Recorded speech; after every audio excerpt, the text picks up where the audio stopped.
Jane Eyre, Chapter 15.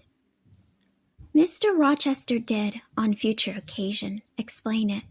It was one afternoon when he chanced to meet me and Adele in the grounds, and while she played with Pilot and her shuttlecock, he asked me to walk up and down a long beach avenue within sight of her. He then said that she was the daughter of a French opera dancer, Céline Varens, towards whom he had once cherished what he called a grand passion. This passion Céline had professed to return with even superior ardor. He thought himself her idol. Ugly as he was, he believed, as he said, that she preferred his athletic figure to the elegance of the Apollo Belvedere. And Miss Eyre, so much was I flattered by this preference of the Gallic sylph for her British gnome, that I installed her in a hotel, gave her a complete establishment of servants, a carriage, cashmeres, diamonds, dentelle. In short, I began the process of ruining myself in the received style. Like any other spoony, I had not, it seems, the originality to chalk out a new road to shame and destruction, but trod the old track with stupid exactness, not to deviate an inch from the beaten center. I had, as I deserved to have, the fate of all other spoonies. Happening to call one evening when Céline did not expect me, I found her out. But it was a warm night, and I was tired with strolling through Paris, so I sat down in her boudoir, happy to breathe the air consecrated so lately by her presence. No, I exaggerate. I never thought there was any consecrating virtue about her. It was rather a sort of pastille perfume she had left, a scent of musk and amber, than any odor of sanctity. I was just beginning to stifle with the fumes of conservatory flowers and sprinkled essence, when I bethought myself to open the window and step out onto the balcony. It was moonlight and gaslight besides, and very still and serene. The balcony was furnished with a chair or two. I sat down, took out a cigar. I will take one now, if you will excuse me. Here ensued a pause, filled up by the producing and lighting of a cigar. Having placed it to his lips and breathed a trail of Havana incense on the freezing and sunless air, he went on. I liked bonbons, too, in those days, Miss Eyre, and I was croquois, overlook the barbarism, croquois, chocolate comforts, and smoking alternately, watching meantime the equipages that rolled along the fashionable streets towards the neighboring opera house, when in an elegant close carriage drawn by a beautiful pair of English horses, and distinctly seen in the brilliant city night, I recognized the voiture I had given Céline. She was returning. Of course my heart thumped with impatience against the iron rails I leant upon. The carriage stopped, as I had expected, at the hotel door. My flame, that is the very word for an opera inamorata, alighted. Though muffled in a cloak, an unnecessary encumbrance by the by on so warm a June evening, I knew her instantly by her little foot, seen peeping from the skirt of her dress as she skipped from the carriage step.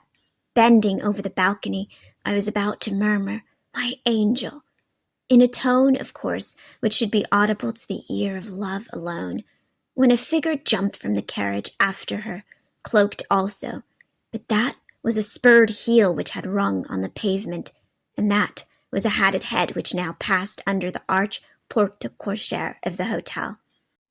You never felt jealousy, did you, Miss Eyre? Of course not. I need not ask you, because you never felt love. You have both sentiments yet to experience. Your soul sleeps, the shock is yet to be given which shall waken it. You think all existence lapses in as quiet a flow as that in which your youth has hitherto slid away. Floating on with closed eyes and muffled ears, you neither see the rocks bristling not far off in the bed of the flood, nor hear the breakers boil at their base. But I tell you, and you may mark my words, you will come some day to a craggy pass of the Channel, where the whole of life's stream will be broken up into whirl and tumult, foam and noise.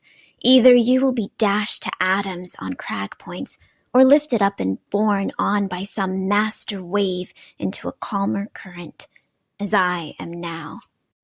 I like this day. I like that sky of steel. I like the sternness and stillness of the world under this frost. I like Thornfield, its antiquity, its retirement, its old crow trees and thorn trees, its gray facade, and the lines of dark windows reflecting that metal welkin. And yet, how long have I abhorred the very thought of it, shunned it like a great plague house. How I do still abhor. He ground his teeth and was silent. He arrested his step and struck his boot against the hard ground. Some hated thought seemed to have him in its grip and to hold him so tightly that he could not advance. We were ascending the avenue when he thus paused. The hall was before us. Lifting his eye to its battlements, he cast over them a glare such as I never saw before or since. Pain, shame, ire, impatience, disgust, detestation seemed momentarily to hold a quivering conflict in the large pupil dilating under his ebon eyebrow. Wild was the wrestle which should be paramount, but another feeling rose and triumphed, something hard and cynical, self-willed and resolute. It settled his passion and petrified his countenance. He went on. During the moment I was silent, Miss Eyre. I was arranging a point with my destiny. She stood there by that beech trunk, a hag like one of those who appeared to Macbeth. On the heath of Forres. You like Thornfield, she said, lifting her finger, and then she wrote in the air a memento which ran in lurid hieroglyphics all along the house front, between the upper and lower row of windows. Like it if you can, like it if you dare. I will like it, said I. I dare like it. And, he subjoined moodily, I will keep my word. I will break obstacles to happiness, to goodness, yes, goodness. I wish to be a better man than I have been, than I am, as Job's Leviathan broke the spear, the dart and the habergeon. Hindrances which others count as iron and brass I will esteem, but straw and rotten wood. Adele here ran before him with her shuttlecock. Away, he cried harshly. Keep at a distance, child, or go to Sophie. Continuing then to pursue his walk in silence, I ventured to recall him to the point whence he had abruptly diverged. Did you leave the balcony, sir? I asked, when Madame Varens entered. I almost expected a rebuff for this hardly well-timed question, but on the contrary, walking out of his scowling abstraction, he turned his eyes towards me, and the shade seemed to clear off his brow. Oh, I had forgotten Celine. Well, to resume. When I saw my charmer thus come in accompanied by a cavalier, I seemed to hear a hiss, and the green snake of jealousy rising on undulating coils from the moonlit balcony glided within my waistcoat and ate its way in 2 minutes to my heart's core. Strange, he exclaimed, suddenly turning again from the point. Strange that I should choose you for the confidant of all this, young lady. Passing, strange that you should listen to me quietly, as if it were the most usual thing in the world for a man like me to tell stories of his opera mistresses to a quaint, inexperienced girl like you. But the last singularity explains the first, as I intimated once before. You, with your gravity, considerateness, and caution, were made to be the recipient of secrets. Besides, I know what sort of mind I have placed in communication with my own. I know it is not one liable to take infection. It is a peculiar mind. It is a unique one. Happily, I do not mean to harm it, but if I did, it would not take harm from me. The more you and I converse, the better. For while I cannot blight you, you may refresh me. After this digression, he proceeded, I remained in the balcony. They will come to her boudoir, no doubt, thought I. Let me prepare an ambush. So putting my hand in through the open window, I drew the curtain over it, leaving only an opening through which I could take observations. Then I closed the casement, all but a chink, just wide enough to furnish an outlet to lovers' whispered vows. Then I stole back to my chair, and as I resumed it, the pair came in. My eye was quickly at the aperture. Celine's chambermaid entered, lit a lamp, left it on the table, and withdrew. The couple were thus revealed to me clearly. Both removed their cloaks, and there, the Varans shining in satin and jewels, my gifts, of course, and there was her companion in an officer's uniform, and I knew him for a young roue of a viscount, a brainless and vicious youth whom I had sometimes met in society, and had never thought of hating because I despised him so absolutely. On recognizing him, the fang of the snake, jealousy, was instantly broken, because at the same moment my love for Celine sank under extinguisher. A woman who could betray me for such a rival was not worth contending for. She deserved only scorn, less, however, than I, who had been her dupe. They began to talk. Their conversation eased me completely. Frivolous, mercenary, heartless, and senseless, it was rather calculated to weary than enrage a listener. A card of mine lay on the table. This being perceived brought my name under discussion. Neither of them possessed energy or wit to belabor me soundly, but they insulted me as coarsely as they could in their little way, especially Celine, who had even waxed rather brilliantly on my personal deficits, deformities, as she termed them.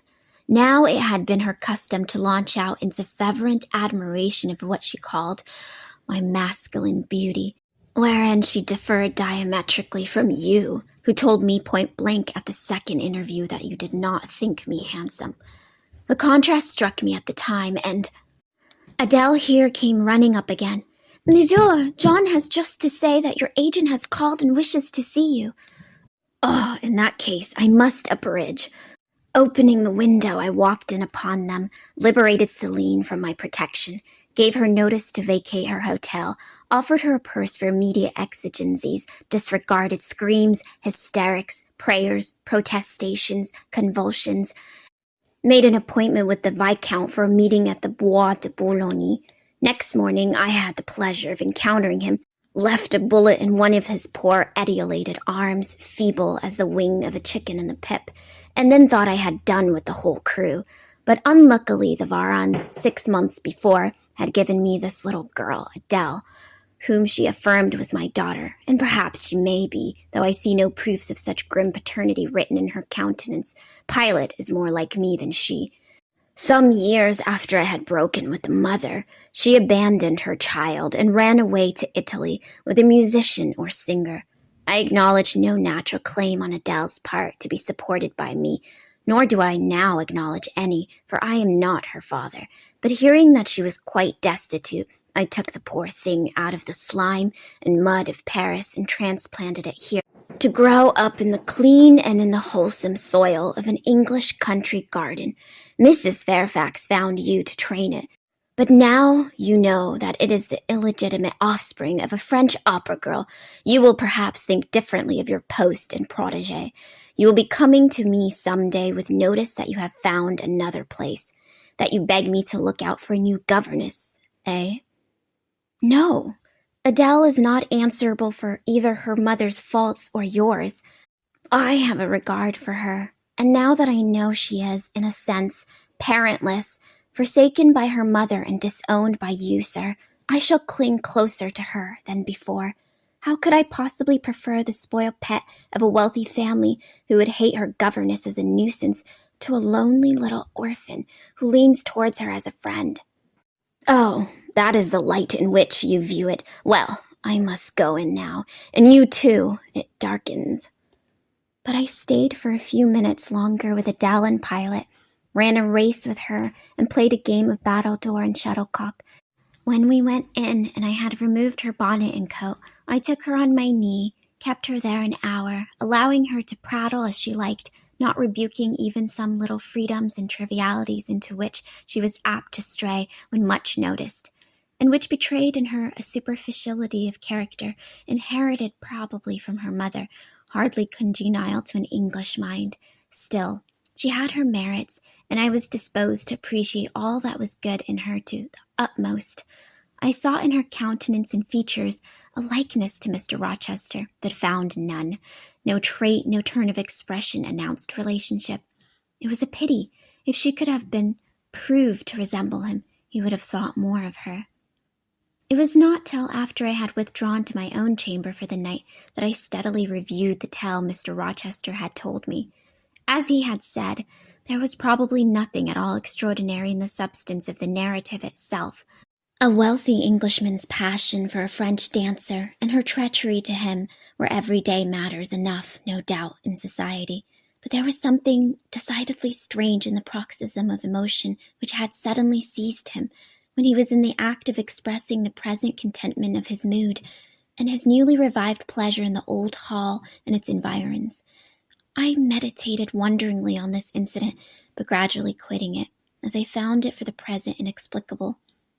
I turned to the consideration of my master's manner to myself. The confidence he had thought fit to repose in me seemed a tribute to my discretion. I regarded it and accepted it as such. His deportment had now for some weeks been more uniform towards me than at the first. I never seemed in his way. He did not take fits of chilling hauteur. When he met me unexpectedly, an encounter seemed welcome. He had always a word and sometimes a smile for me. When summoned by a formal invitation to his presence, I was honored by a cordiality of reception that made me feel I really possessed the power to amuse him, and that these evening conferences were sought as much for his pleasure as for my benefit. I indeed talked comparatively little, but I heard him talk with relish. It was his nature to be communicative. He liked to open to a mind unacquainted with the world glimpses of its scenes and ways. I do not mean its corrupt scenes and wicked ways, but such as derived their interest from the great scale on which they were acted, the strange novelty by which they were characterized, and I had a keen delight in receiving the new ideas he offered, in imagining the new pictures he portrayed, and following him in thought through the new regions he disclosed, never startled or troubled by one noxious illusion. The ease of his manner freed me from painful restraint. The friendly frankness, as correct as cordial, with which he treated me drew me to him. I felt at times as if he were my relation rather than my master, yet he was imperious sometimes still, but I did not mind that. I saw it was his way. So happy, so gratified did I become with this new interest added to life that I ceased to pine after kindred. My thin crescent destiny seemed to enlarge. The blanks of existence were filled up. My bodily health improved. I gathered flesh and strength. And was Mr. Rochester now ugly in my eyes? No, reader. Gratitude and many associations, all pleasurable and genial, made his face the object I best liked to see. His presence in a room was more cheering than the brightest fire, yet I had not forgotten his faults. Indeed, I could not, for he brought them frequently before me. He was proud, sardonic, harsh to inferiority of every description. In my secret soul I knew that his great kindness to me was balanced by unjust severity to many others. He was moody, too, unaccountably so. I, more than once, when sent for to read to him, found him sitting in his library alone, with his head bent on folded arms, and when he looked up, a morose, almost a malignant scowl blackened his features. But I believe that his moodiness, his harshness, and his former faults of morality, I say former, for now he seemed corrected of them, had their source in some cruel cross of fate. I believed he was naturally a man of better tendencies, higher principles, and purer tastes than such as circumstances have developed, education instilled, or destiny encouraged. I thought there were excellent materials in him, though for the present they hung together somewhat spoiled and tangled. I cannot deny that I grieved for his grief, whatever that was, and would have given much to assuage it. Though I had now extinguished my candle and laid down in bed, I could not sleep for thinking of his look when he paused in the avenue and told how his destiny had risen up before him and declared him to be happy at Thornfield. Why not? I asked myself. What alienates him from the house? Will he leave it again soon? Mrs. Fairfax said he seldom stayed here longer than a fortnight at a time, and he has now been resident 8 weeks. If he does go, the change will be doleful. Suppose he should be absent spring, summer, and autumn. How joyless sunshine and fine days will seem. I hardly know whether I had slept or not after this musing. At any rate, I started wide awake on hearing a vague murmur, peculiar and lugubrious, which sounded, I thought, just above me. I wished I had kept my candle burning. The night was drearily dark. My spirits were depressed. I rose and sat up in bed, listening. The sound was hushed. I tried again to sleep, but my heart beat anxiously. My inward tranquillity was broken. The clock far down in the hall struck 2. Just then it seemed my chamber door was touched, as if fingers had swept the panels and groping away along the dark gallery outside. I said, "Who is there?" Nothing answered. I was chilled with fear. All at once I remembered that it might be Pilot, who, when the kitchen door chanced to be left open, not unfrequently found his way up to the threshold of Mr. Rochester's chamber. I had seen him lying there myself in the mornings. The idea calmed me somewhat. I lay down. Silence composes the nerves, and as an unbroken hush now reigned again through the whole house, I began to feel the return of slumber. But it was not fated that I should sleep that night. A dream had scarcely approached my ear when it fled affrighted, scared by a marrow-freezing incident enough. This was a demonic laugh, low, suppressed, and deep, uttered, as it seemed, at the very keyhole of my chamber door. The head of my bed was near the door, and I thought at first the goblin laughter stood at my bedside, or rather crouched by my pillow. But I rose, looked around, and could see nothing. While I still gazed, the unnatural sound was reiterated, and I knew it came from behind the panels. My first impulse was to rise and fasten the bolt. My next again to cry out, "Who is there?" Something gurgled and moaned. Ere long, steps retreated up the gallery towards the 3rd-story staircase.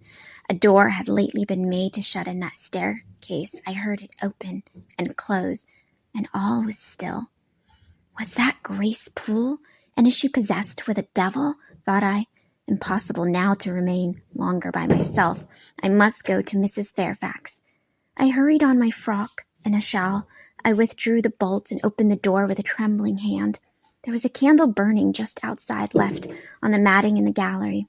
I was surprised at this circumstance, but still more was I amazed to perceive the air quite dim, as if filled with smoke, and while looking to the right hand and left to find whence these blue wreaths issued, I became further aware of a strong smell of burning. Something creaked. It was a door ajar, and that door was Mr. Rochester's, and the smoke rushed in a cloud from thence. I thought no more of Mrs. Fairfax. I thought no more of Grace Poole or the laugh. In an instant, I was within the chamber. Tongues of flame darted around the bed. The curtains were on fire. In the midst of blaze and vapor, Mr. Rochester lay stretched motionless in deep sleep. "Wake! Wake!" I cried. I shook him, but he only murmured and turned. The smoke had stupefied him. Not a moment could be lost. The very sheets were kindling. I rushed to his basin and ewer. Fortunately, one was wide and the other deep, and both filled with water. I heaved them up, deluged the bed and its occupant, flew back to my own room, brought my own water jug, baptized the couch afresh, and by God's aid, succeeded in extinguishing the flames which were devouring it. The hiss of the quenched element, the breakage of a pitcher which I flung from my hands when I had emptied it, and above all, the splash of the shower bath I had liberally bestowed, roused Mr. Rochester at last. Though it was now dark, I knew he was awake, because I heard him fulminating strange anathemas at finding himself in a pool of water. "Is there a flood?" he cried. "No, sir," I answered, "but there has been a fire. Get up. Do. You are quenched now. I will fetch you a candle." "In the name of all the elves in Christendom, is that Jane Eyre?" he demanded. "What have you done with me? Witch? Sorceress? Who is in the room beside you? Have you plotted to drown me?" "I will fetch a candle, sir, and in heaven's name get up. Somebody has plotted something. You cannot too soon find out who and what it is. There, I am up now, but at your peril you fetch a candle yet. Wait 2 minutes till I get into some dry garments, if any dry there be. Yes, here is my dressing gown. Now run!" I did run. I brought the candle which still remained in the gallery. He took it from my hand, held it up, and surveyed the bed, all blackened and scorched, the sheets drenched, the carpet round swimming in water. "What is it, and who did it?" he asked. I briefly related to him what had transpired, the strange laugh I had heard in the gallery, and step ascending to the 3rd story, the smoke, the smell of fire which had conducted me to his room, in what state I had found matters there, and how I had deluged him with all the water I could lay my hands on. He listened, very gravely. His face, as I went on, expressed more concern than astonishment. He did not immediately speak when I had concluded. "Shall I call Mrs. Fairfax?" I asked. "Mrs. Fairfax? No. What the deuce would you call her for? What can she do? Let her sleep unmolested." "Then I will fetch Leah and wake John and his wife." "Not at all. Just be still. You have a shawl on? If you are not warm enough, you may take my cloak yonder, wrap it about you, and sit down in the armchair. There, I will put it on. Now place your feet on the stool to keep them out of the wet. I am going to leave you for a few minutes. I shall take the candle. Remain where you are till I return. Be as still as a mouse. I must pay a visit to the 3rd story. Don't move, remember, or call anyone." He went. I watched the light withdraw. He passed up the gallery very softly, unclosed the staircase door with as little noise as possible, shut it after him, and the last ray vanished. I was left in total darkness. I listened for some noise, but heard nothing. A very long time elapsed. I grew weary. It was cold, in spite of the cloak, and then I did not see the use of staying, as I was not to rouse the house. I was on the point of risking Mr. Rochester's displeasure by disobeying his orders, when the light once more gleamed dimly on the gallery wall, and I heard his unshod feet tread the matting. "I hope it is he," thought I, "and not something worse." He re-entered, pale and very gloomy. "I have found it all out," said he, setting his candle down to the washstand. "It is as I thought." "How, sir?" He made no reply, but stood with his arms folded, looking on the ground. At the end of a few minutes he inquired in a rather peculiar tone, "I forget whether you said you saw anything when you opened your chamber door." "No, sir, only the candlestick on the ground." "But you heard an odd laugh? You have heard that laugh before, I should think, or something like it." "Yes, sir. There is a woman who sews here, called Grace Poole. She laughs in that way. She is a singular person." "Just so. Grace Poole. You have guessed it. She is, as you say, singular. Very. Well, I shall reflect on the subject. Meantime, I am glad you are the only person, besides myself, acquainted with the precise details of tonight's incident. You are no talking fool. Say nothing about it. I will account for the state of affairs," pointing to the bed. "And now return to your own room. I shall do very well on the sofa in the library for the rest of the night. It is near 4. In 2 hours the servants will be up." "Good night, then, sir," said I, departing.